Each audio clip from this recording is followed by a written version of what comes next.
Api di Bukit Menoreh. Cerita, Esa Mintarja. Audiobook, novel silat. Bab 66. Sekali lagi wajah alap-alap Jalatunda terbanting di atas pasir tepian yang basah. Tanpa dikehendakinya sendiri, tangannya bergerak-gerak meraba bulu pedangnya. Dengan gelisah ia berdiri saja membisu. "Bagaimana jawab Tuan?" bertanya Wuranta. "Tuan tidak sudi berbicara dengan aku," suara Sekar Mirah seperti meremas hatinya menjadi labu. "Tidak, bukan begitu," jawab Wuranta. Ia terlampau sopan. Itulah sebabnya, maka setiap kata-katanya pasti diatur sebaik-baiknya supaya tidak menimbulkan salah sangka. Agak berbeda dengan aku yang kasar ini. "Apakah Tuan bukan seorang prajurit?" bertanya Sekar Mirah kepada Wuranta. "Bukan. Aku hanya sekedar seorang gembala yang kebetulan mendapat pinjaman sehelai pedang." Kening Sekar Mirah tampak berkerut-merut. Ia melihat pancaran mata yang jauh lebih tajam dari seorang gembala biasa. Karena itu, maka ia mendesaknya. "Aku tidak percaya bahwa Tuan hanya sekedar seorang gembala. Wajah Tuan tidak meyakinkan kata-kata Tuan." Hati Wuranta menjadi berdebar-debar. Jangan-jangan pujian itu dapat menumbuhkan kemarahan alap-alap Jalatunda. Karena itu, maka dengan serta-merta ia menjawab. "Nini salah lihat." Tetapi sebaiknya Nini mendengarkan jawabannya. Kemudian kepada alap-alap Jalatunda ia berbisik. "Berkatalah Tuan." Alap-alap Jalatunda mencoba memaksa dirinya sendiri untuk mengucapkan kata-kata. Maka dengan terbata-bata ia berkata, "Ya, aku sekarang berada di padepokan ini." "Bersama Sidanti?" bertanya Sekar Mirah pula. "Ya, bersama Sidanti," jawab alap-alap Jalatunda. Sekar Mirah tiba-tiba mencibirkan bibirnya. Tetapi sejenak kemudian ia tersenyum. "Dari manakah Tuan berdua ini?" Alap-alap Jalatunda menjadi kebingungan. Sekenanya saja ia menjawab. "Berjalan-jalan." "Berjalan-jalan. Dalam keadaan serupa ini Tuan masih sempat berjalan-jalan." "Berjalan-jalan menurut pengertian seorang prajurit." Wurantalah yang menyahut. "Aku kira Nini tahu pula maksudnya, seperti barangkali prajurit-prajurit Pajang pernah berkata demikian pula." "Apakah artinya?" "Nganglang, melihat keadaan. Supaya tak ada bahaya yang dapat dengan diam-diam melanda padepokan ini. Dan supaya aku tidak dapat melarikan diri, begitu," potong Sekar Mirah. "Apakah Nini akan berbuat begitu seandainya mungkin? Aku pernah berangan-angan untuk melepaskan diri dari neraka ini.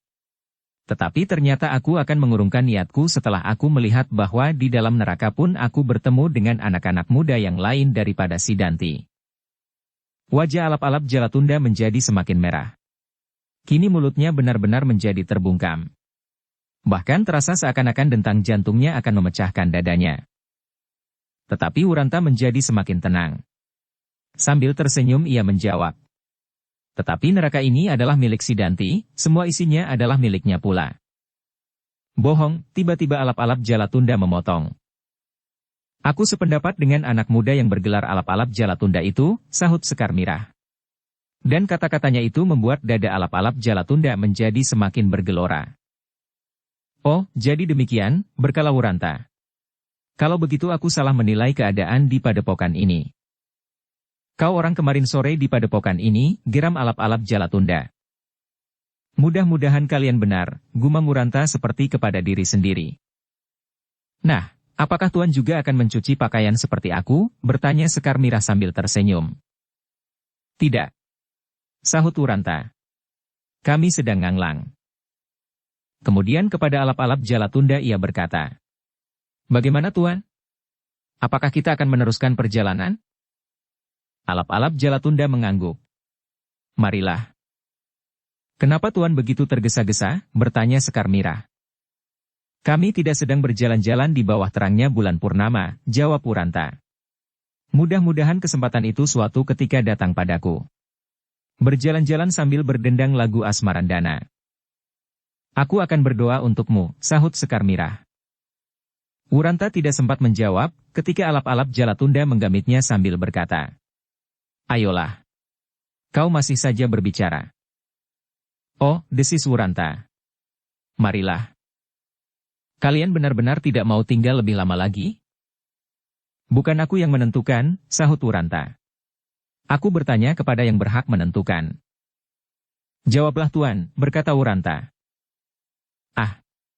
Alap-alap Jalatunda berdesah. Namun ia berkata, lain kali aku akan datang. Aku menunggu kedatangan Tuan, jawab Sekar Mirah.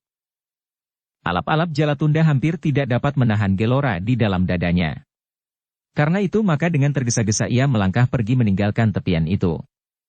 Wuranta pun kemudian terloncat-loncat mengikutinya. Sekali ia berpaling dan dilihatnya. Sekar Mirah melambaikan tangannya. Betapa beratnya, namun Wuranta terpaksa mengangkat tangannya pula. Sementara itu di kepalanya berkecamuk berbagai pertanyaan tentang gadis itu. Gambarannya tentang Sekar Mirah sebelum ia melihatnya, adalah jauh berbeda dari kenyataan yang dihadapinya. Meskipun sikap itu agak mirip dengan sikap Suandaru Geni, namun apa yang dilihatnya telah membuatnya termenung untuk beberapa lama. Wuranta itu terkejut ketika ia mendengar alap-alap Jalatunda mengumpat. Setan kau Wuranta. Kau berbicara tak ada habis-habisnya. Wuranta tertawa, jawabnya. Jangan marah, Tuan. Aku memberi kesempatan kepada Tuan, tetapi Tuan hanya berdiam diri saja. Aku tidak biasa bergurau dengan wanita. Sekali-sekali Tuan perlu berbuat demikian, supaya kita tidak menjadi lekas tua. Alap-alap Jalatunda terdiam. Ia berjalan semakin cepat seperti takut terlambat. Sehingga Wuranta perlu memperingatkannya. Kenapa Tuan berjalan semakin lama semakin cepat? Gadis itu tidak akan mengejar Tuan. Oh, alap-alap Jalatunda seakan-akan tersadar dari sebuah angan-angan yang dahsyat. Ia memperlambat jalannya. Kemudian ditunggunya Wuranta berjalan di sampingnya. Katanya, gadis itu agaknya tertarik kepadamu. Tetapi awas, lehermu akan dapat terpenggal sebelum kau menjadi Demang Jati Anom. Aku tidak berminat, Tuan, jawab Wuranta. Kenapa? Bukan karena gadis itu kurang cantik. Tetapi aku tidak pantas untuk menempatkan diri dalam sayembara pilih maupun sayembara tanding di samping Tuan dan Sidanti. Jangan kau sebut lagi iblis itu, tiba-tiba alap-alap Jalatunda membentak. Matanya menjadi merah seperti bara. Wuranta menjadi berdebar-debar. Tetapi kemudian ia tersenyum. Ia tidak mau kehilangan akal menghadapi alap-alap yang buas ini. Katanya, kenapa Tuan marah? Apakah aku kurang memberi kesempatan kepada Tuan? Kalau sekali lagi kau sebut-sebut nama Sidanti dalam hubungannya dengan gadis itu, aku sobek mulutmu. Kau tadi sudah menyebut namanya di hadapan Sekar Mirah, seakan-akan Sidantilah yang paling berkuasa di sini. Maaf, jawab Wuranta. Ternyata aku keliru. Alap-alap Jalatunda tidak berkata-kata lagi. Segera ia memutar tubuhnya dan berjalan cepat-cepat kembali ke pondoknya. Tetapi ia tertegun ketika Wuranta berkata, apakah kita akan berpacu lagi? Oh, alap-alap Jalatunda memperlambat langkahnya. Tuan, berkata Wuranta kemudian. Aku sudah melihat gadis itu, tetapi di manakah ia tinggal? Kau akan mencurinya? Tidak Tuan. Wuranta tampak bersungguh-sungguh. Percayalah. Aku hanya ingin tahu. Aku sendiri sama sekali tidak berpikir lagi tentang gadis itu. Kenapa kau tanyakan pondoknya? Ah, aku kira bukan terdorong oleh suatu keinginan apapun. Adalah suatu kelaziman saja bagiku mengetahui rumah orang-orang yang sudah aku kenal. Tetapi jangan berbuat gila, supaya kau tidak mati muda. Senyum Wuranta di mulutnya menjadi semakin lebar. Dengan lucu ia mengangguk dan menjawab. Tuan, aku lebih baik memilih menjadi Demang Jati Anom tanpa gadis itu daripada mendapat gadis itu tetapi harus hidup tanpa kepala. Persetan, geram alap-alap Jalatunda. Kau memang lahir hanya untuk menjadi seorang badut yang tidak berarti. Oh, Tuan salah, jawab Wuranta. Orang yang banyak tertawa umurnya akan menjadi lebih panjang. Alap-alap Jalatunda tidak menjawab, tetapi tanpa sesadarnya ia berjalan lewat rumah tempat tinggal Sekar Mirah.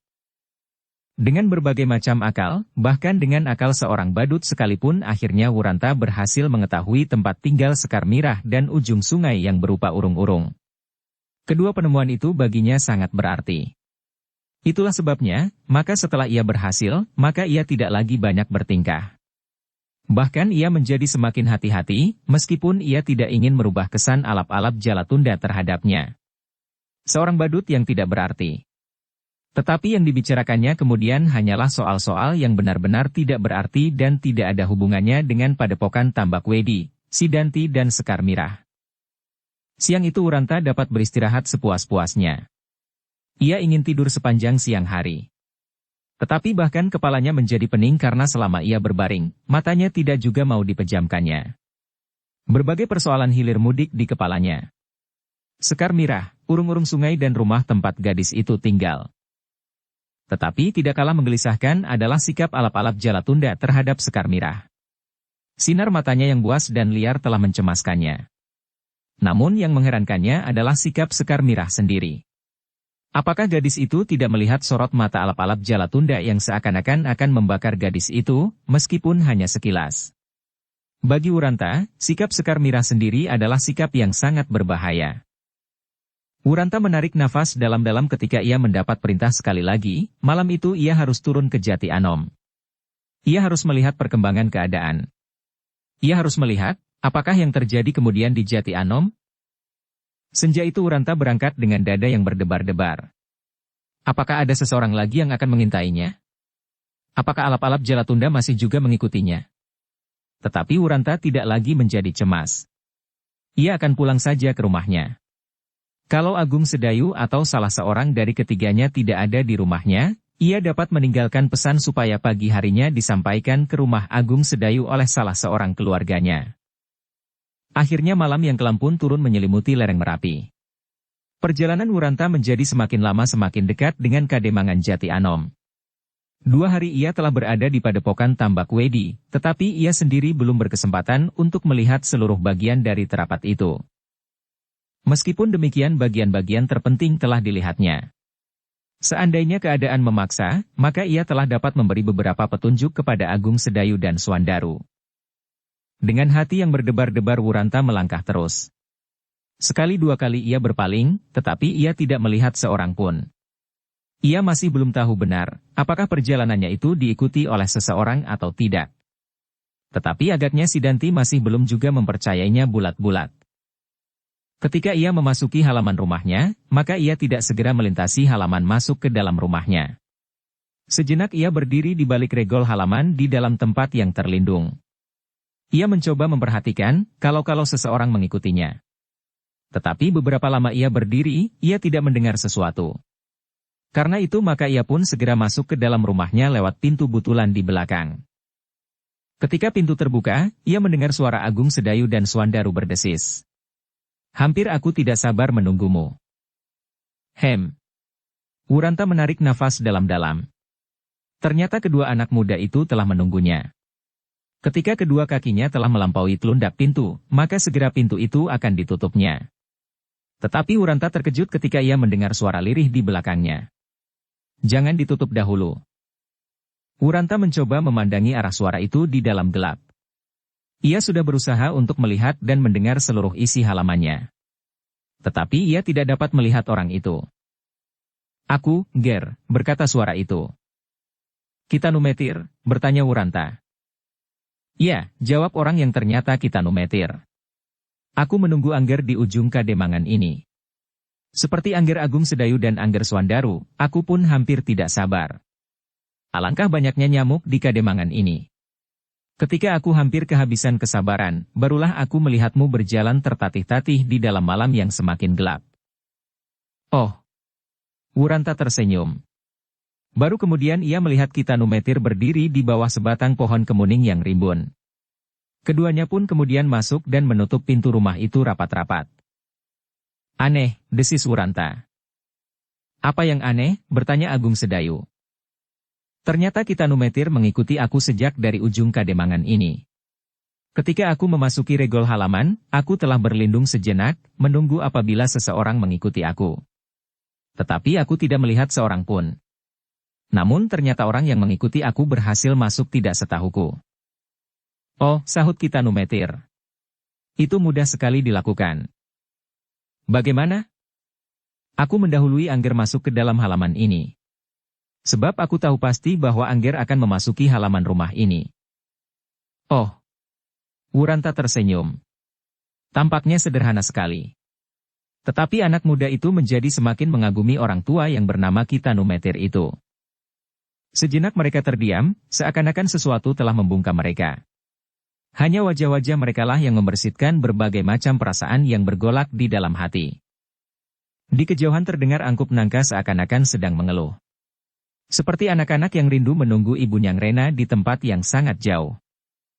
Dalam keheningan itu terdengar suara Kitanumetir perlahan. Kami sudah menyangka bahwa kau malam ini akan turun lagi, Nger. Wuranta mengangguk.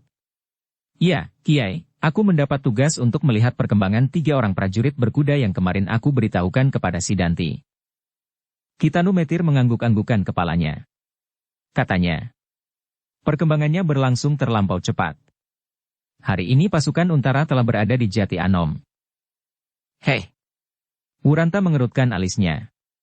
Sudah datang, seakan-akan ia tidak percaya. Ya, pasukan itu sudah datang meskipun tidak sekuat pasukan Widura di Sangkal Putung. Wuranta tidak tahu kekuatan Widura di Sangkal Putung, sehingga karena itu ia berkata, bagaimanakah imbangan kekuatan itu menurut perhitungan Kiai? Aku ingin mendengar keteranganmu. Selain orang-orang Jipang, apakah Sidanti mempunyai pasukan tersendiri di padepokannya? Ya. Menurut penglihatanku dan menurut keterangan yang tidak jelas dari alap-alap Jalatunda, di padepokan itu ada 2 jenis pasukan. Pasukan Sidanti dan pasukan alap-alap Jalatunda. Pemimpin dari orang-orang Jipang adalah Sanakeling. Hei! Wuranta menarik keningnya. Jadi bukan alap-alap Jalatunda? Bukan. Apakah kau belum melihat Sanakeling? Aku melihatnya, tetapi aku tidak banyak berbicara dengan orang yang mengerikan itu. Kitanumetir tersenyum. Lalu sambungnya. Apakah kau dapat memberikan gambaran tentang imbangan kekuatan mereka, antara orang-orang Sidanti dan orang-orang Sanakeling? Apakah mereka tidak sejalan? Bukan begitu. Maksudku, dengan demikian akan dapat digambarkan kekuatan seluruhnya dari padepokan Sidanti itu. Kami ingin memperbandingkan dengan kekuatan Tohpati di Sangkal Putung. Aku tidak tahu pasti. Tetapi orang-orang yang agaknya bukan orang-orang Jipang itu pun cukup banyak. Setiap laki-laki di padepokan Tambak Wedi menyandang senjata. Setiap penghuni dan setiap cantrik. Kitanumetir mengangguk-anggukan kepalanya. Angger Untara harus segera mendengar. Agaknya kekuatan di padepokan itu agak lebih besar dari kekuatannya.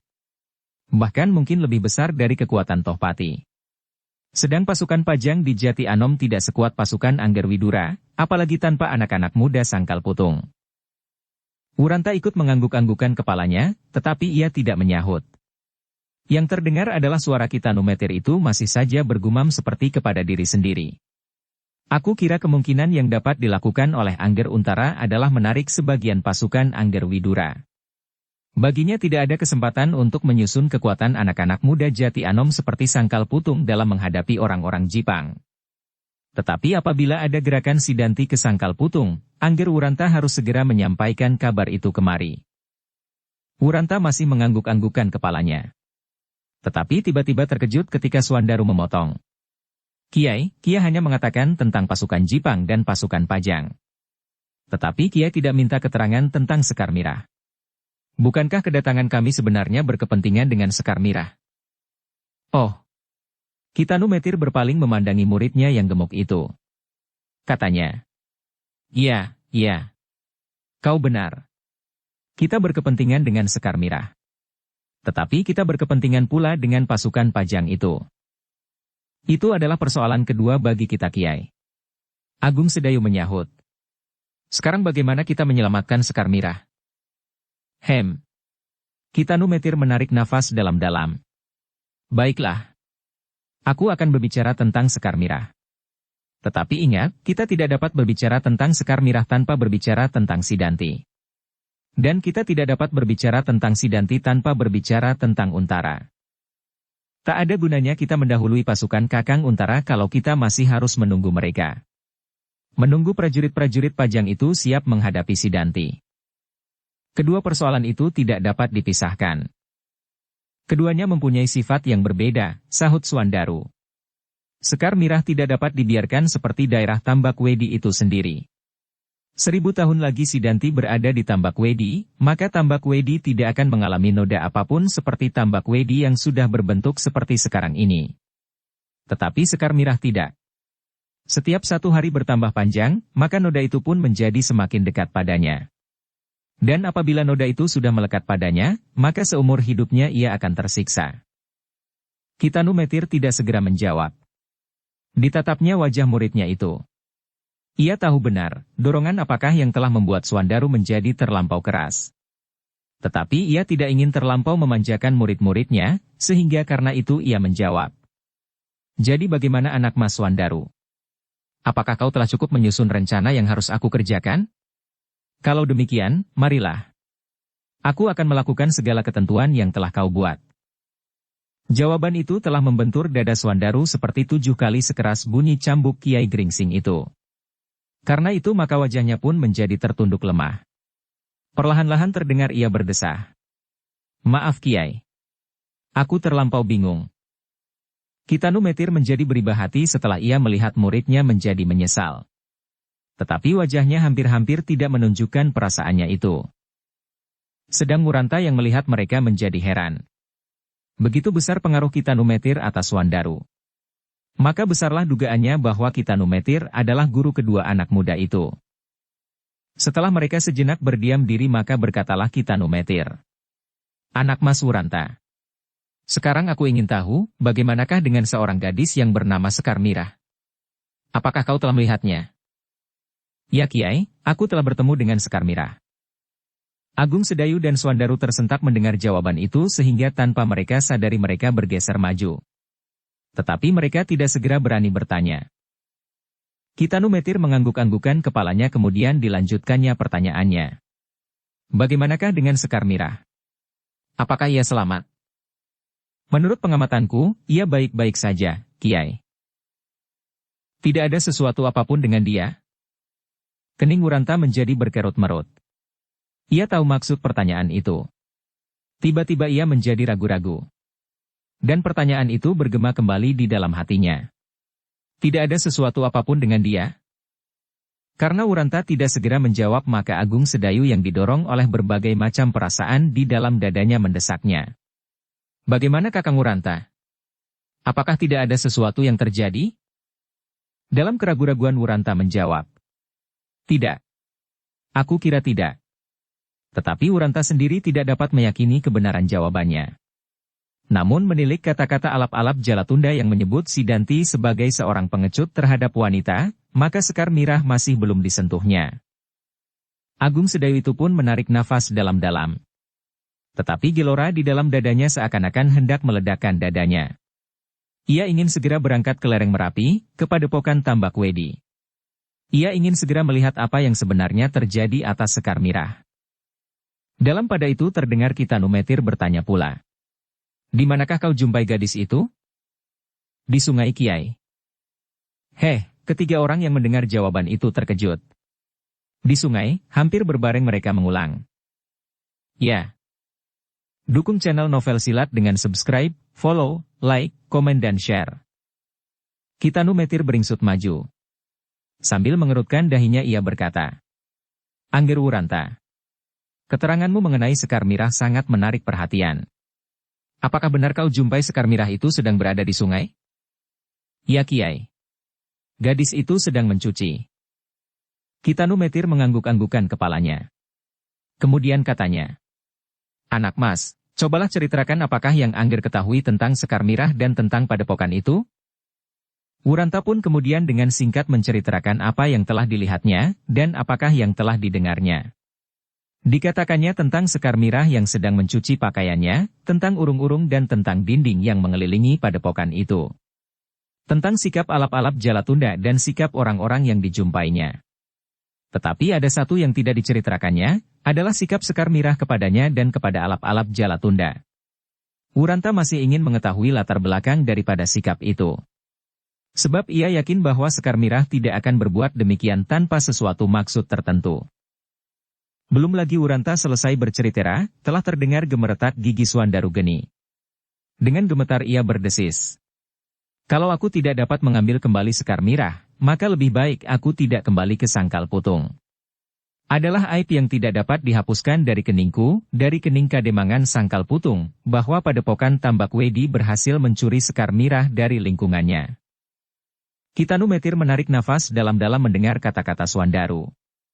Tetapi kali ini dibiarkan anak itu melontarkan kemarahan yang bergolak di dalam dadanya. Namun Agung Sedayu berkata pula, kalau terjadi sesuatu dengan Sekar Mirah, maka Padepokan itu harus dijadikan karang abang.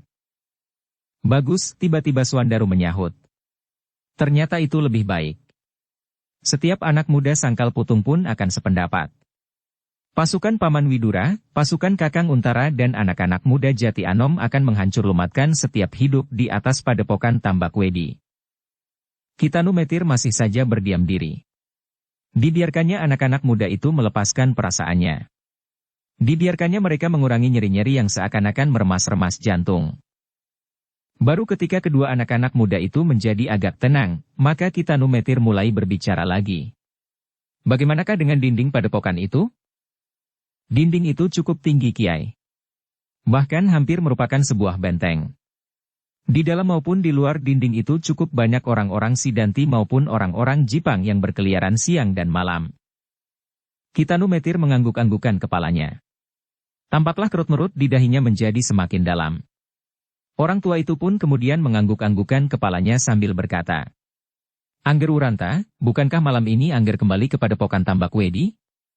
Meskipun sebenarnya ada juga dua orang yang mencoba mengawasi Angger malam ini, tetapi mereka hampir tidak berarti. Jarak itu terlampau jauh, dan mereka segera kembali setelah Angger mendekati rumah ini. Dua orang itu sama sekali tidak usah diperhitungkan. Laporkan kepada Sidanti, bahwa Angger Untara sudah berada di Jati Anom. Pasukannya segelar sepapan lengkap dengan pasukan berkuda. Ketiga anak-anak muda yang mendengar penjelasan Kitanu Metir itu menjadi heran. Agung Sedayu mengangkat wajahnya seakan-akan ia hendak berbicara, tetapi mulutnya tidak mengucapkan sesuatu. Angger Wuranta, berkata Kitanu Metir kemudian. Tugas Angger pun akan segera sampai kepada puncak yang berbahaya. Tetapi agaknya Angger mampu bermain sebaik-baiknya sehingga aku sama sekali tidak mengkhawatirkan Angger. Mudah-mudahan, Kiai. Wuranta bergumam seperti kepada diri sendiri. Tetapi bagaimana dengan keterangan tentang pasukan segelar sepapan? Apakah hal itu tidak seharusnya malah dirahasiakan sama sekali? Tidak ada gunanya, Angger. Orang-orang Sidanti pasti akan segera mengetahui pula. Kalau mereka mengetahui hal itu sebelum Angger melaporkannya, maka kepercayaan mereka akan turun. Sedang kehadiran Angger di lereng Merapi, di Padepokan Tambak Wedi, sangat diperlukan. Baiklah, Kiai, sahut Wuranta. Dan tiba-tiba Agung Sedayu memotong pembicaraan itu. Lalu bagaimana dengan Sekar Mirah, Kiai? Kita akan membicarakannya. Segera kita harus mengambil sikap. Tetapi sikap itu harus tepat. Kita tidak dapat berbuat sesuatu dengan tergesa-gesa, sebab akibat dari perbuatan itu justru sebaliknya dari yang kita harapkan. Agung Sedayu terdiam. Meskipun gelora di dalam dadanya belum juga surut. Sesaat kemudian, setelah minum dan makan beberapa potong makanan yang disediakan oleh keluarga Wuranta, maka Wuranta itu pun meninggalkan Kademangan Jati Anom kembali ke Padepokan Tambak Wedi, sementara itu Kitanu Metir dan kedua muridnya pergi menemui Untara. Untara dan sebagian dari pasukannya berada di rumahnya sendirian dan sebagian lagi berada di Kademangan. Ki Demang Jati Anom yang selama ini menyingkir untuk menghindari orang-orang dari Padepokan Tambak Wedi, kini telah berada di rumahnya. Sebenarnya ia bukan seorang penakut, tetapi ia sama sekali belum siap untuk berbuat sesuatu. Apalagi diketahuinya, bahwa kekuatan Sidanti dan Sanakeling benar-benar berada di luar kemampuannya untuk menahannya. Malam itu Untara masih duduk dengan beberapa orang pemimpin pasukannya bersama Ki Demang Jati Anom. Mereka sedang berbincang mengenai beberapa persoalan. Ketika mereka melihat Kitanu Metir bersama kedua muridnya, maka mereka bertiga segera dipersilahkannya masuk. Belum lagi Untara bertanya sesuatu, maka Agung Sedayulah yang pertama-tama berkata, "Kami belum dapat berbuat sesuatu, Kakang." "Duduklah." Untara mempersilahkan. "Marilah, Kiai." Kitanu Metir menganggukkan kepalanya. Ditatapnya wajah Untara sejenak tetapi Kitanu Metir itu tidak segera berkata sesuatu. Mereka pun kemudian duduk di antara para pemimpin pasukan Pajang dan Ki Demang Jati Anom. Mereka pun kemudian ikut pula mendengarkan pembicaraan mereka. Tetapi Untara sendiri tidak segera bertanya tentang kepentingan Agung Sedayu dan Swandaru. Untara tidak segera bertanya bagaimanakah nasib gadis itu, dan bagaimanakah cara untuk membebaskannya. Untara itu hanya berbicara tentang letak, kekuatan dan persoalan-persoalan keprajuritan yang lain sehingga Agung Sedayu dan Swandaru menjadi gelisah. Mereka merasa bahwa kepentingan mereka sama sekali tidak mendapat perhatian dari Untara. Ki Tanumetir agaknya dapat menangkap perasaan kedua anak-anak muda itu. Orang tua itu melihat betapa wajah keduanya dibasahi oleh keringat yang dingin. Bagaimana mereka duduk dengan gelisah. Tetapi mereka tidak segera dapat mengemukakan perasaan mereka. Namun Ki Tanumetir pun dapat mengerti bahwa perhitungan Untara harus bertaup pada setiap persoalan. Ia memandang keseluruhan persoalan yang dihadapinya, bukan sepotong-potong seperti yang selalu digelisahkan oleh Agung Sedayu dan Swandaru Geni. Tetapi tiba-tiba mereka terkejut ketika mereka mendengar Ki Demang Jati Anom berkata, "Tetapi sayang, anak Mas Untara, sekian banyak anak-anak muda di Jati Anom yang aku percaya, justru yang paling banyak memberikan harapan kepadaku sebelumnya, bahwa ia akan mampu membimbing kawan-kawannya, setidak-tidaknya membantu Angger. Ternyata kini telah berkhianat." "Siapa?" bertanya Untara. "Aku mengenal setiap pemuda di Jati Anom." "Tentu. Angger tentu mengenalnya. Namanya dikenal oleh setiap orang. Bahkan setiap anak-anak muda di Jati Anom menaruh harap kepadanya. Tetapi suatu hari beberapa orang melihatnya berjalan bersama-sama dengan orang-orang Jipang dan orang-orang Padepokan Tambak Wedi. Bukan sebagai seorang tawanan, tetapi sebagai seorang yang bebas. Bahkan orang itu menduga bahwa anak itu telah membantu orang-orang dari lereng Merapi itu." "Iya, tetapi siapakah namanya?" "Wuranta." Betapa terkejutnya Untara mendengar nama itu. Ia sama sekali tidak menyangka bahwa Wuranta kini berbalik berada di pihak orang-orang Ki Tambak Wedi. Tetapi tidak kalah terkejut pula Agung Sedayu dan Swandaru. Mereka tahu benar bahwa Wuranta sama sekali tidak berkhianat. Tanpa mereka sadari, bersama-sama mereka berpaling memandangi wajah Ki Tanumetir yang berkerut-merut. Kalau ada salah paham di antara orang-orang Jati Anom sendiri, itu adalah tanggung jawab Ki Tanumetir. Bahkan hal ini telah pernah dikemukakan oleh Wuranta sendiri. Data kini ternyata hal itu benar-benar terjadi. Demang Jati Anom yang pasti mendengar dari beberapa orang yang melihat peristiwa beberapa hari yang lalu, ketika Wuranta berpura-pura dikejar-kejar oleh Agung Sedayu lalu menemui Sidanti dan kawan-kawannya. Agung Sedayu dan Swandaru menjadi gelisah ketika Ki Tanumetir tidak segera mengatakan keadaan Wuranta yang sebenarnya. Malahan orang tua itu berkata, "Adalah wajar sekali Ki Demang. Telur sepetarangan, ada yang menetas hitam dan ada yang menetas putih." Agung Sedayu dan Swandaru saling berpandangan sejenak. Tetapi mereka tidak berkata sepatah kata pun meskipun di dalam dada mereka berdesakan pertanyaan tentang kata-kata gurunya itu. Dalam pada itu Ki Demang pun mengangguk-anggukkan kepalanya. Dengan menyesal ia berkata pula, "Wuranta adalah anak yang paling memberi kebanggaan kepadaku beberapa saat yang lampau. Aku tidak tahu apa yang telah menyeretnya masuk ke dalam perangkap hantu-hantu dari lereng Merapi." Orang-orang yang berada di dalam ruangan itu mengangguk-anggukkan kepalanya. Tetapi sejenak mereka berdiam diri, sehingga ruangan itu pun menjadi sepi. Di luar beberapa orang prajurit berjalan hilir mudik. Ada yang sedang bertugas, tetapi ada juga yang duduk sambil minum air hangat. Ada pula yang berjalan-jalan saja tanpa tujuan di sekitar halaman. Mencoba mengenali beberapa macam bentuk pepohonan dan rumah-rumah penduduk. Ketika malam telah jauh melampaui pertengahannya, maka pertemuan itu pun berakhir. Mereka masing-masing segera pergi beristirahat di tempat yang baru hari ini mereka tempati.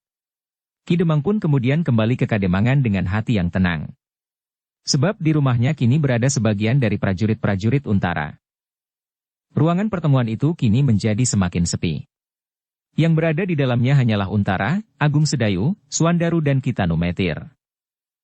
Agung Sedayu yang sejak tadi selalu menahan pertanyaannya di dalam hati, kini anak muda itu tidak dapat lagi menyimpannya, sehingga terloncatlah pertanyaannya.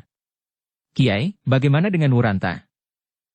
Dengan serta-merta Untara menyahut, Ya, aku menyesal sekali mendengar keterangan Ki Demang, bahwa Wuranta kini telah berkhianat. Ketika Kitanumetir tidak segera menyahut, maka kegelisahan Agung Sedayu dan Swandaru pun menjadi semakin memuncak. Hampir-hampir saja mereka tidak dapat menahan dirinya lagi, dan langsung memberi penjelasan tentang anak muda itu. Tetapi sebelum mereka mengatakannya, maka berkatalah Kiai Gringsing. Angger Untara, agaknya Angger tidak mengetahui keadaan Wuranta sebaik-baiknya. Tetapi itu bukan salah Angger. Bukankah Ki Demang yang mengatakan hal itu kepadamu? Untara mengerutkan keningnya. Kemudian ia bertanya. Bagaimana maksud Kiai sebenarnya? Aku ingin menjelaskan tentang Wuranta. Apakah Kiai mengenalnya? Aku mengenalnya, jawab Kiai Gringsing. Tetapi Angger, apakah Angger tidak pernah menerima laporan dari 3 orang prajurit yang mendahului Angger datang kemari? Iya, iya. Mereka telah mendahului aku. Perintahku kepada mereka mengatakan bahwa mereka harus melihat keadaan Jati Anom. Kalau tempat itu berbahaya mereka harus memberi keterangan kepadaku.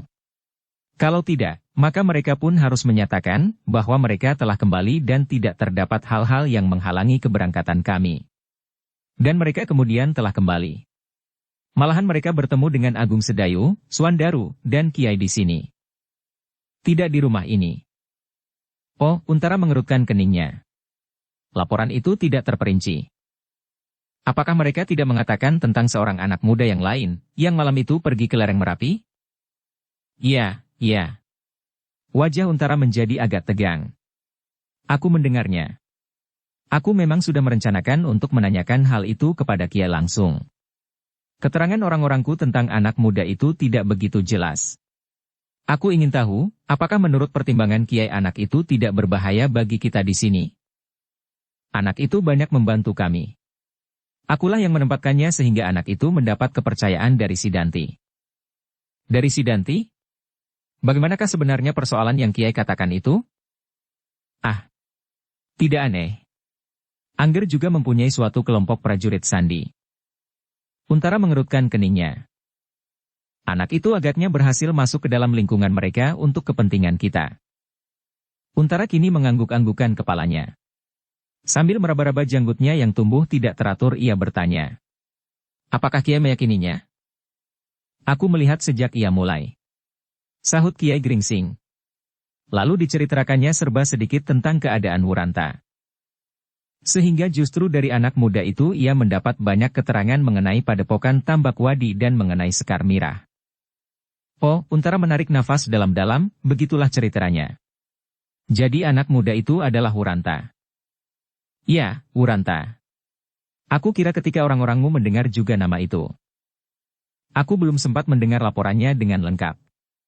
Mereka datang ketika pasukan sudah siap untuk berangkat. Untara berhenti sejenak, lalu katanya. Tetapi kenapa Kiai tidak mengatakannya kepada Ki Demang Jati Anom supaya mereka tidak mencurigai anak muda itu?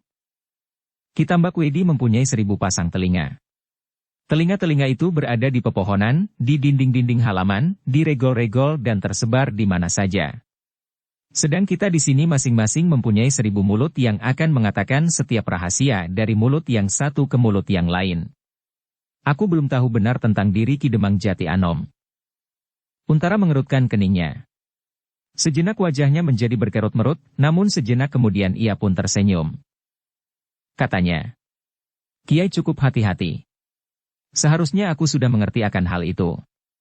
Terima kasih Kiai. Mungkin aku terpengaruh oleh pengertian yang lebih banyak tentang Ki Demang itu. Sudah lama aku mengenalnya. Dan aku percaya kepadanya. Ya, mungkin demikian bagi Angger Untara, tetapi aku tidak. Aku baru saja melihat dan mengenalnya. Untara mengangguk-anggukan kepalanya. Baik Kiai. Sikap Kiai akan membantu sekali. Mudah-mudahan Wuranta dapat melakukan tugasnya dengan baik. Dan mudah-mudahan sesudah ia menyelesaikannya, namanya tidak akan tetap dibenci oleh orang-orang Jati Anom. Tetapi justru sebaliknya. Itu adalah tanggung jawab kita bersama, Ngger. Kita harus menyelamatkannya dan menyelamatkan namanya. Iya, iya Kiai. Dan kita tidak akan mengingkarinya. Anak muda itu bukan saja dapat memberikan banyak keterangan mengenai padepokan Tambak Wedi karena ia berhasil masuk ke dalamnya, tetapi juga tentang Sekar Mirah. Oh, Untara mengerutkan keningnya. Ya, tentang Sekar Mirah. Bagaimana dengan gadis itu? Seorang penjabat saja tidak akan dapat mengetahui tempat dan kebiasaan gadis itu apabila ia berada di luar padepokan. Tetapi Wuranta berhasil menemukannya, bahkan anak muda itu telah berhasil bercakap-cakap dengan Sekar Mirah. Untara mengangguk-anggukan kepalanya. Kemudian katanya, apakah Kiai telah menemukan hubungan tindakan yang sebaik-baiknya untuk segala kepentingan? Itu adalah keputusan yang harus Angger ambil. Tetapi aku memerlukan pertimbangan dan pendapat Kiai. Kitanu Metir mengangguk-angguk pula. Kemudian diceritakannya apa yang didengar dan dilihat oleh Wuranta. Hubungan antara Sidanti dan Sanakeling. Dinding-dinding batu yang tinggi. Ujung-ujung senjata di balik batu-batu besar di lereng Merapi, dan kesulitan-kesulitan yang lain yang harus mendapat banyak perhatian. Akhirnya orang tua itu berkata, kekuatan mereka tidak kurang dari kekuatan Tohpati selagi masih utuh. Untara mengerutkan keningnya. Wajahnya yang tegang terhunjam pada nyala api delupak yang terletak di tengah-tengah lingkaran duduk mereka. Kemudian perlahan-lahan ia berkata, begitukah keadaan yang sebenarnya? Menurut Wuranta, Kiai percaya kepada laporan itu? Aku percaya. Kalau demikian, laporan itu akan menjadi dasar perhitunganku. Aku membawa pasukan tidak sekuat Paman Widura di Sangkal Putung. Aku sangka kekuatan Padepokan Tambak Wedi tidak sebesar pasukan Jipang yang menyerah. Kau harus berusaha memperkuat pasukanmu, Ger.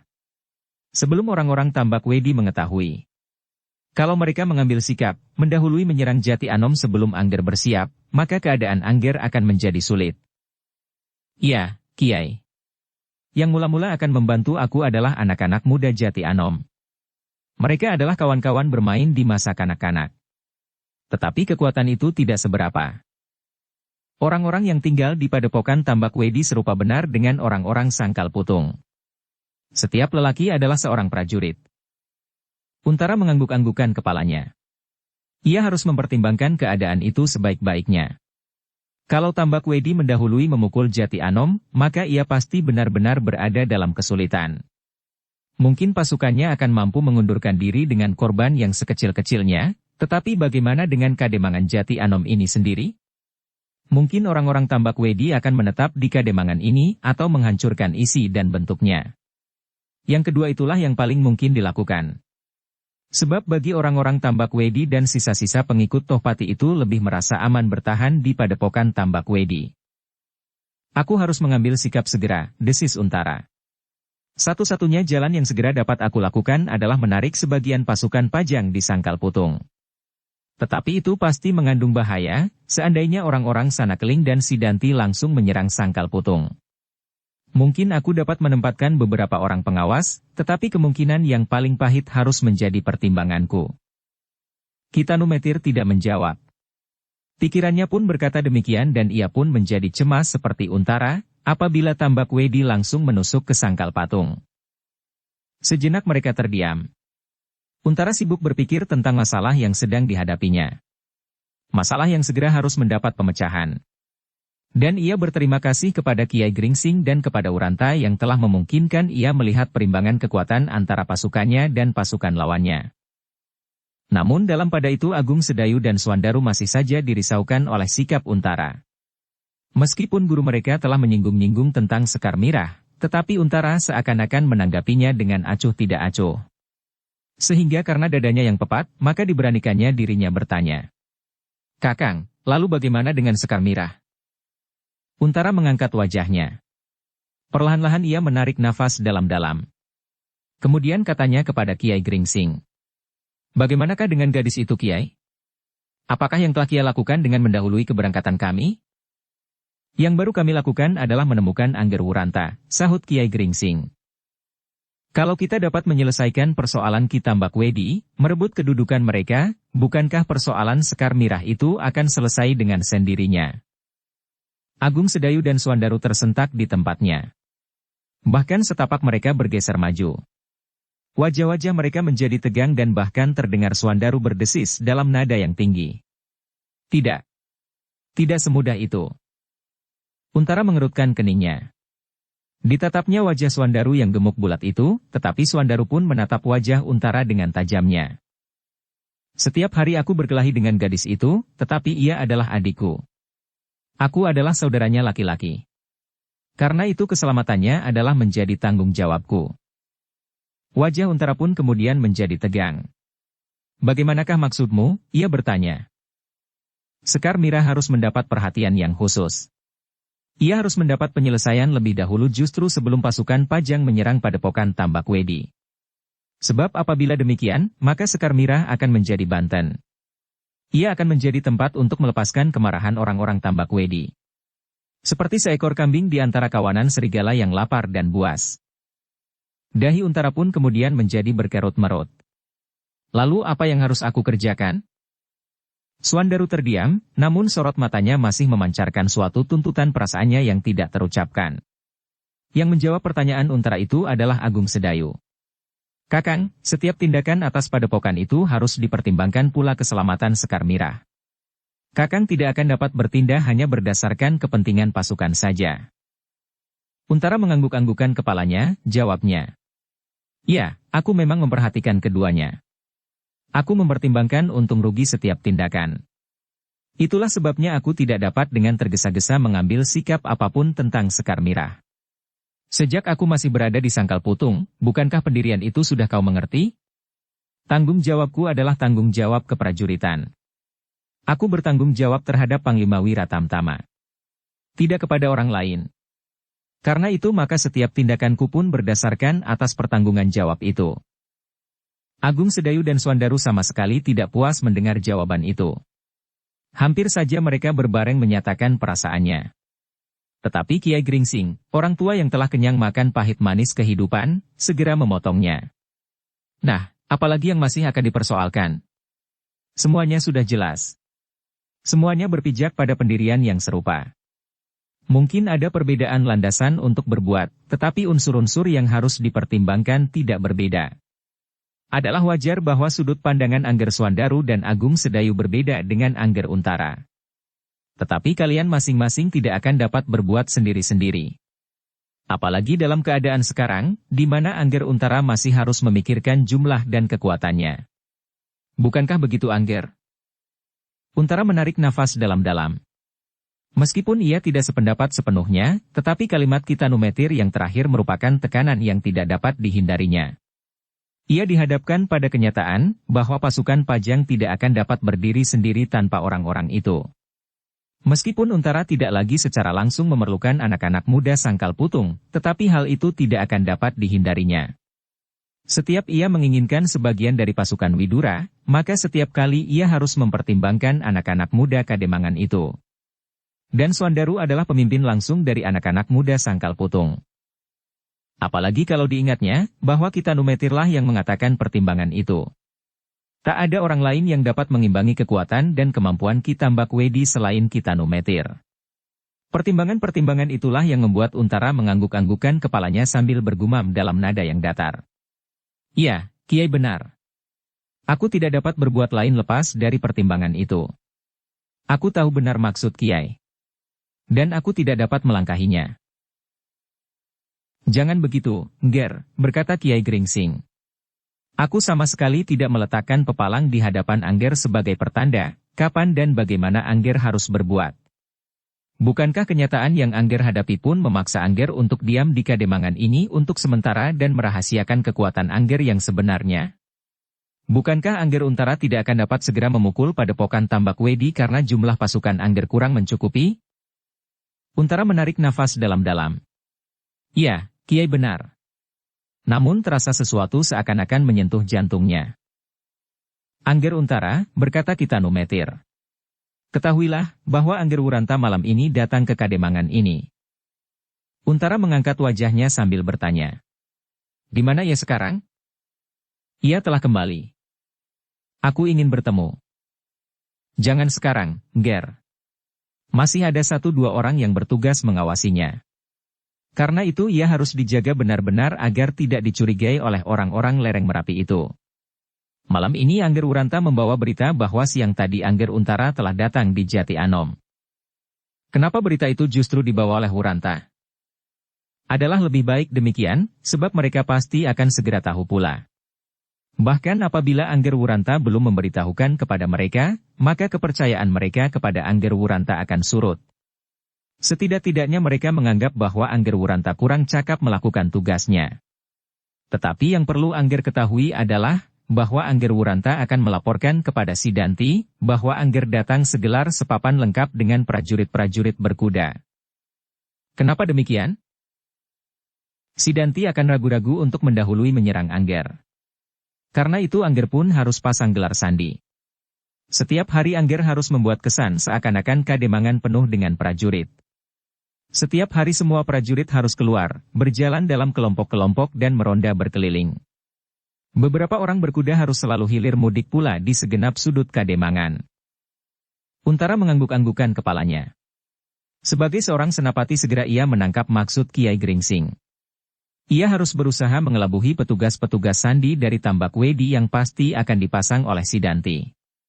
Bahkan mungkin di antara petugas-petugas sandi itu nanti adalah Wuranta sendiri. Meskipun Untara merasa singgungan-singgungan langsung pada perasaannya, oleh kata-kata Kiai Gringsing, apalagi kedua muridnya, yang seakan-akan kepentingan mereka harus mendapat perhatian terlampau banyak dari kepentingan-kepentingan yang lain, namun ia mengucapkan terima kasih pula di dalam hatinya kepada orang tua yang aneh ini. Orang itu telah mendahuluinya berbuat sesuatu. Dan apa yang dilakukannya ternyata sangat berguna, tidak saja bagi orang tua itu serta murid-muridnya sendiri, tetapi sangat berguna pula bagi seluruh pasukan Pajang di Jati Anom. Untara seakan-akan tersadar ketika ia mendengar Kiai Gringsing bertanya. Bagaimana pertimbangan Angger? Iya Kiai, sahut Untara terbata-bata. Aku sependapat dengan Kiai. Mulai besok aku akan pasang gelar sandi untuk mengelabuhi perhitungan lawan, supaya mereka tidak mengambil keuntungan dari keadaan ini dengan mendahului menyerang Jati Anom. Bagus, desis Kiai Gringsing. Sementara itu, aku akan dapat mengumpulkan anak-anak muda Jati Anom, teman-temanku bermain, di masa kanak-kanak. Meskipun jumlah mereka dan keterampilan mereka belum seperti anak-anak muda Sangkal Putung, namun aku mengharap mereka akan membantu. Tentu. Kalau demikian, maka malam ini aku akan memberikan beberapa perintah kepada para pemimpin prajurit Pajang di sini, berkata Untara. Supaya sejak pagi, mereka telah melakukan gelar sandi yang kita maksudkan. Baiklah, berkata Kiai Gringsing kemudian. Kami pun akan segera beristirahat. Mungkin kami masih akan banyak berbuat di samping Angger Untara. Meskipun demikian, sebelumnya kami minta maaf seandainya kami tidak berada dan berbuat di dalam lingkungan Angger, sebab kami bukan prajurit Pajang. Meskipun demikian kami berjanji bahwa kami tidak akan mengganggu setiap rencana Angger. Kami akan selalu bertanya apa yang akan Angger lakukan dan kami selalu akan melaporkan apa yang akan kami perbuat, supaya kami tidak menjadi saling tunjang. Untara menarik nafas dalam-dalam. Seandainya yang berbicara itu bukan seorang Kiai Gringsing, maka ia akan menjawab. Dalam keadaan serupa ini, maka perintah seorang senapati perang berlaku bagi setiap orang di dalam wilayah kekuasaannya untuk kepentingan gerakan pasukan. Tetapi Untara tidak dapat berkata demikian terhadap orang tua itu. Ia merasa ada sesuatu perbawa yang tidak mampu dilampauinya. Ia tahu bahwa ia hanya bertanggung jawab terhadap Ki Gede Pemanahan. Namun orang tua ini pun sangat mempengaruhi sikap dan jalan pikirannya. Kadang-kadang ia merasa, sebagai seorang senapati, ia adalah orang yang harus mengambil sikap dan keputusan. Tetapi ia tidak dapat mengingkari kenyataan tentang orang tua yang bernama Ki Tanumetir dan sering menyebut dirinya dengan sebutan Kiai Gringsing itu. Nah, selamat malam, Nger, desis Kiai Gringsing itu kemudian. Aku dan anak-anak ini akan beristirahat. Mudah-mudahan usaha Angger berhasil dan usaha kami pun akan berhasil. Baik, Kiai, sahut Untara. Terima kasih. Namun hatinya sekali lagi merasakan sebuah sentuhan kata-kata orang tua itu yang telah membuat garis pemisah atas kerja yang akan mereka lakukan masing-masing. Tetapi Untara tidak ingin bertanya. Kiai Gringsing dan kedua muridnya pun segera meninggalkan rumah itu. Mereka pergi ke rumah Wuranta. Menurut pendapat Kiai Gringsing, kedua muridnya dan dirinya sendiri lebih baik berada di tempat itu. Setiap saat mereka dapat bertemu dengan Wuranta apabila anak itu pulang, tanpa dicurigai oleh orang-orang yang mungkin masih saja mengawasinya. Dalam pada itu, Wuranta telah menjadi semakin dekat dengan padepokan Tambak Wedi. Kali ini ia tidak kesiangan. Bahkan sebelum bayangan fajar mewarnai langit di ujung timur, Wuranta telah memasuki daerah padepokan Tambak Wedi. Justru dengan demikian ia merasakan betapa ketatnya penjagaan. Tanpa disadarinya, tiba-tiba dua ujung tombak telah mengarah ke lambungnya. Terdengar suara berdesis. "Siapa?" Wuranta berpaling. Dilihatnya dari sisi sebuah batu besar, dua orang pengawal telah mengancamnya dengan tombak, sedang dua orang lain berdiri beberapa langkah dengan pedang di tangan. Mereka sangat berhati-hati, desisnya di dalam hati. "Siapa?" Terdengar pertanyaan itu diulang. "Wuranta," jawab Wuranta pendek. Para penjaga itu terdiam sejenak. Tampaknya mereka sedang berpikir. "Dari mana?" Salah seorang dari mereka bertanya pula. "Jati Anom." Itu diulang. Kedua ujung tombak itu pun kemudian terangkat kembali. Tanpa mengucapkan kata-kata mereka melepaskan Wuranta begitu saja. Bahkan keempat orang itu pun segera meninggalkannya. Wuranta menjadi agak heran melihat sikap itu, tetapi ia tidak bertanya. Ia langsung melangkahkan kakinya, meneruskan perjalanannya. Tetapi tiba-tiba ia tertegun ketika lamat-lamat ia mendengar suara berdesis. Ia datang kemari dibawa oleh Ki Lurah Sidanti. Tetapi ia sekarang menjadi sahabat alap-alap kerdil itu. Terasa dada Wuranta berdesir. Kenapa orang-orang di padepokan ini berkata demikian? Agaknya mereka telah membedakan antara Sidanti dan alap-alap Jalatunda. Sambil merenung Wuranta berjalan terus. Berkali-kali ia membelok menyusup antara batu-batu besar. Dan ia tahu bahwa di setiap sisi batu-batu itu, tidak mustahil akan terjulur ujung-ujung pedang yang akan menghentikan langkahnya. Tetapi beberapa orang penjaga yang telah mengenalnya, membiarkannya lewat tanpa menyapa sepatah kata pun. Bahkan ada yang dengan malas memalingkan mukanya. Tetapi ada pula yang mendebarkan dada Wuranta. Lamat-lamat ia mendengar sekelompok penjaga menyapanya. "Heh, apakah tuanku baru datang dari bertamasya?" Wuranta tidak tahu maksud pertanyaan itu. Karena itu ia tidak segera menjawab. "Tentu tuanku belum mengenal kami," sambung yang lain. Wuranta masih berdiam diri. "Kenapa tuanku menjadi terheran-heran seperti seekor kera kena sumpit?" Wajah Wuranta menjadi merah. Kini ia tahu benar bahwa sekelompok penjaga itu sedang mempermainkannya. "Apakah maksud kalian dengan pertanyaan itu?" desis Wuranta. "Jangan marah tuan. Semalam kami berburu kelinci, tetapi tak satu pun yang aku dapatkan. Jangan tuan membiarkan diri tuan menjadi kelinci buruan kami. Tuan akan kami kuliti dan kami bakar seperti kami membakar kelinci." Alangkah marahnya anak muda Jati Anom itu. Tetapi ia masih mencoba menahan dirinya. Ia tidak tahu ujung pangkal dari persoalannya. Karena itu, ia masih belum menanggapinya. "Pergilah. Laporlah kepada yang di-Pertuan Sidanti. Katakanlah, bahwa kami prajurit-prajurit dari Kadipaten Jipang, pengikut setia Senapati Agung kami Arya Penangsang dan Senapati Muda Tohpati yang bergelar Macan Kepatihan telah menghinamu." Belum lagi suara itu berhenti, terdengar mereka tertawa bersama. Meledak seolah-olah tawa itu telah tertahan-tahan bertahun-tahun di dalam dada mereka. Kenapa terjadi demikian? Gumam Wuranta di dalam hatinya. Kini ia mendapat kesimpulan bahwa kedua golongan di dalam padepokan itu agaknya tidak dapat luluh menjadi satu keluarga. Agaknya mereka masing-masing merasa bahwa hubungan yang terjadi itu hanyalah bersifat sementara.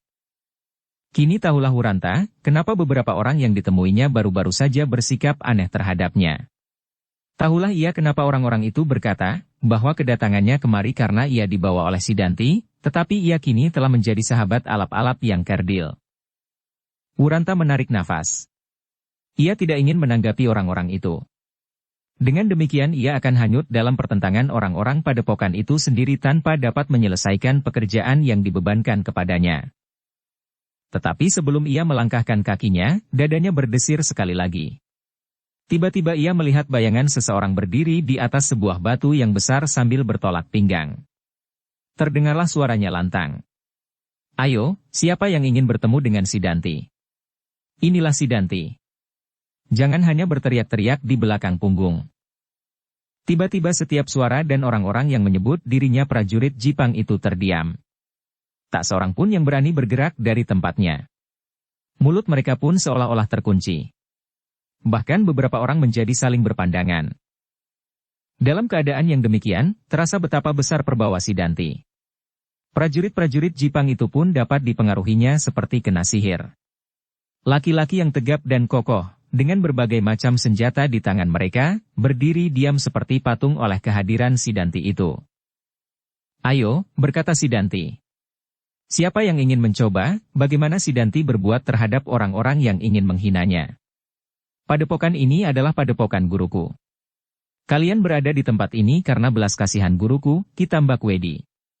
Kalau kalian merasa bahwa kalian tidak kerasan di sini, kenapa kalian tidak pergi saja?" Tak seorang pun yang berani menjawab. "Siapa?" sekali lagi Sidanti bertanya. "Kalau aku tidak mengingat kepentingan yang sama di antara kita, maka kalian akan menjadi bangkai malam ini juga." Sidanti bukan hanya pandai berbicara, tetapi pedangnya mampu juga memenggal lehermu. Belum lagi debar jantung Wuranta berhenti, sekali lagi dadanya digetarkan oleh peristiwa yang menyusul. Dari dalam kegelapan terdengar sebuah suara nyaring menjawab kata-kata Sidanti. "Ah, jangan terlampau sombong Sidanti. Kalau kita sudah meletakkan dasar kerjasama yang baik, maka setiap persoalan harus diselesaikan dengan baik pula. Tidak dengan caramu itu.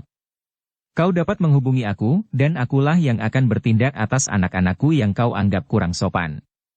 Tidak dengan menjajakan keberanian dan kesaktian.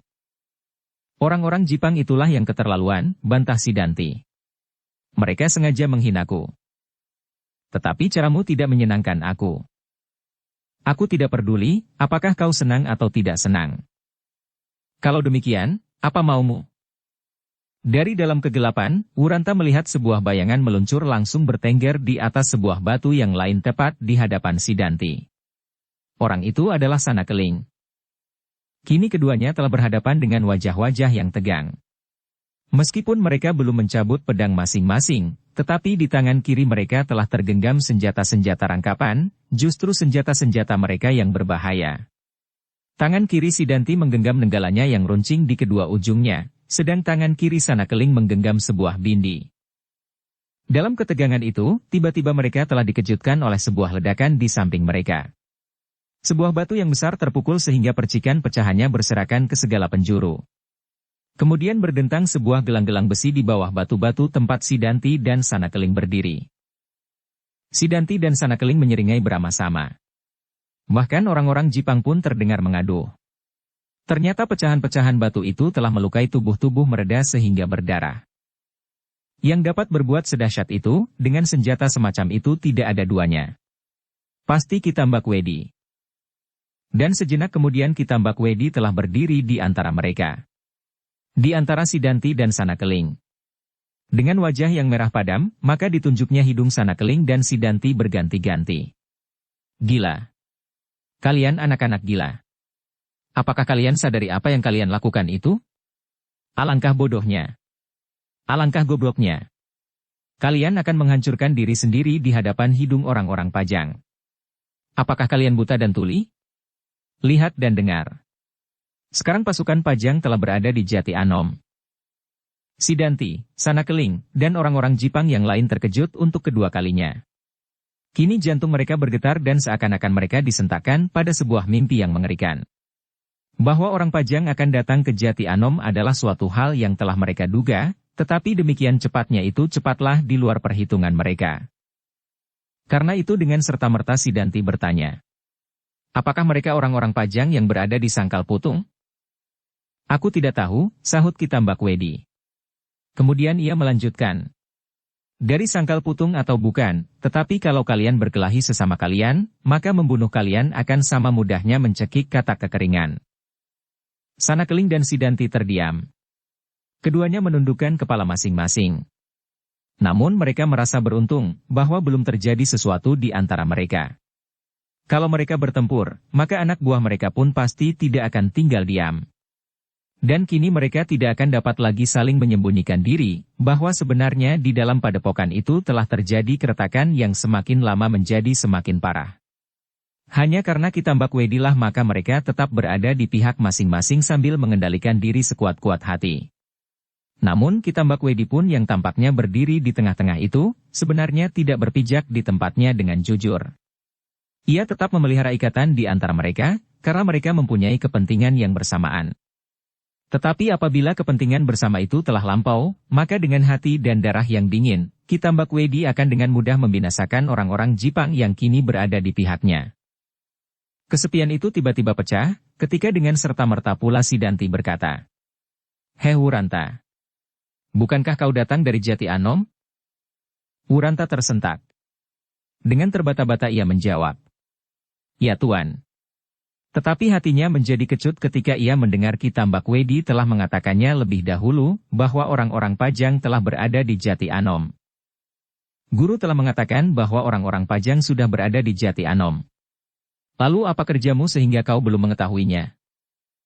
Aku sudah mengetahuinya, Tuan. Tetapi kau tidak mengatakan. Dari mana aku tahu bahwa kau telah mengetahuinya? Dada Wuranta berdebar-debar mendengar pertanyaan itu. Dicobanya untuk tetap tenang dan menjawabnya. Tuan, bukankah aku baru saja datang? Aku melihat Tuan berdiri di atas batu itu dengan wajah merah padam.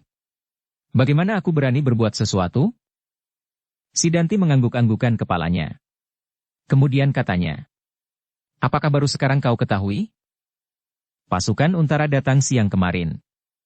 Baru sore tadi aku berangkat. Sekali lagi si Danti mengangguk-anggukan kepalanya. Sekarang katakan, apa yang kau lihat? Pasukan Untara segelar sepapan telah berada di Jati Anom. Lengkap dengan pasukan berkuda. Meskipun kata-katanya lancar, tetapi terasa juga sebuah getaran yang meragukan. Kini ia berhadapan dengan orang yang bernama Kitambak Wedi yang telah mengetahui pula, bahwa pasukan Untara berada di Jati Anom. Apakah Kitambak Wedi itu tahu pula tentang dirinya? Kalau demikian, maka akan selesailah tugasnya oleh sebuah tali gantungan. Siapakah anak itu? Terdengar Kitambak Wedi menggeram. Aku ketemukan anak ini di Jati Anom, Guru. Apakah ia dapat kau percaya? Sampai saat ini, Guru, jawab si Danti ragu-ragu. Sebenarnya ia tidak ingin menunjukkan kepercayaan itu langsung di muka Wuranta. Dan si Danti itu menjadi semakin sulit ketika gurunya bertanya. Apakah dua orang yang aku jumpai malam tadi mengikutinya dan mengawasinya? Si Danti menggigit bibirnya. Tetapi ia menjawab. Aku masih perlu meyakinkannya, Guru. Kitambak Wedi mengangguk-anggukan kepalanya.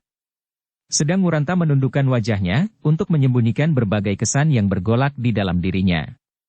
Ia senang mendengar kepercayaan si Danti, dan ia tersenyum di dalam hati mendengar pertanyaan Kitambak Wedi yang terlampau berterus terang itu. Tetapi tiba-tiba lehernya berkerut-merut. Apakah Kitambak Wedi sedang mencoba menilai tanggapan si Danti tentang diriku yang salah, yang justru sebenarnya telah diketahui oleh Kitambak Wedi? Tetapi ternyata tidak demikian. Tiba-tiba Kitambak Wedi itu pun meloncat pergi sambil bergumam. Kalau kalian masih juga bertengkar, maka kalian berdua akan aku bunuh bersama-sama. Tak ada gunanya kalian berdua di padepokan ini. Kau jangan merasa bahwa justru kau muridku si Danti. Tetapi kebodohanmu hampir tak dapat dimaafkan. Si Danti tidak menjawab. Kepalanya tiba-tiba menunduk. Dan tanpa bertanya sepatah pun dibiarkannya gurunya pergi. Sepeninggal Kitambak Wedi, maka si Danti pun segera meloncat turun mendapatkan Wuranta. Dilanjutkannya pertanyaannya. Jadi pasukan Pajang telah berada di Jati Anom? Ya, seperti yang telah dikatakan oleh Kitambak Wedi. Dari manakah diketahuinya tentang hal ini? Guru adalah orang aneh. Tetapi bagaimana dengan pasukan Untara itu? Wuranta tidak segera menjawab. Sekali lagi ia mengatur perasaannya yang sebenarnya bergejolak. Sekali ia menarik nafas dalam-dalam. Tetapi tiba-tiba si Danti mendesaknya. Bagaimana? Kenapa dengan pasukan itu?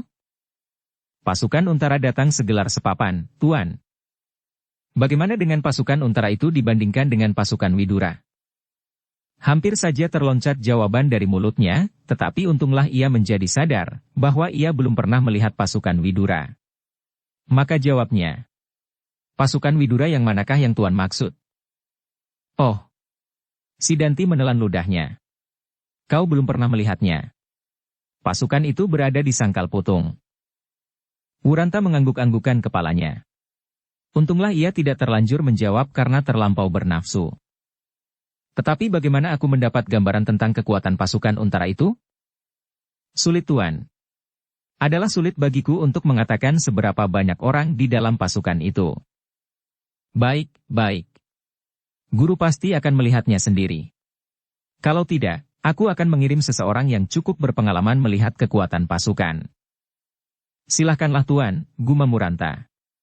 Aku tidak banyak mengetahui keadaan dan susunan keprajuritan.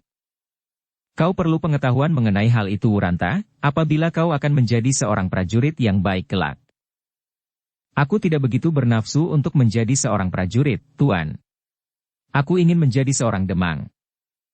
Sidanti tersenyum. Katanya. Baik. Kau akan menjadi demang Jati Anom. Aku akan membunuh demang yang sekarang ini berkuasa. Bukankah begitu maksudmu? Tiba-tiba dada Wuranta berdesir. Telinganya masih terasa ngeri mendengar kata-kata Sidanti itu. Ia sama sekali tidak ingin melihat demangnya terbunuh. Tetapi ia tidak menjawab lain daripada mengangguk dan berkata, demikianlah Tuan. Jangan takut, tetapi hati Sidanti mengumpat habis-habisan. Katanya di dalam hatinya. Persetan kau. Baru saja kau mulai, kau sudah membayangkan pangkat yang menyenangkan itu. Aku yang sudah lama berada di dalam perjuangan ini sama sekali belum mendapat apa-apa. Membayangkan saja aku belum sempat. Sepantasnya kau aku cekik sampai mati, begitu kami berhasil menduduki Jati Anom dan mengusir pasukan Pajang itu. Dengan demikian, maka pemberontakan Tambak Wedi akan menjadi jelas. Dan Pajang yang baru akan tegak berdiri dan sedang menghadapi adipati-adipati di pesisir lor dan Bangwetan itu akan menjadi semakin sulit kedudukannya. Sementara itu Ki Tambak Wedi akan terus menghimpun kekuatan ke selatan dan timur Gunung Merapi. Bersambung ke bab 67.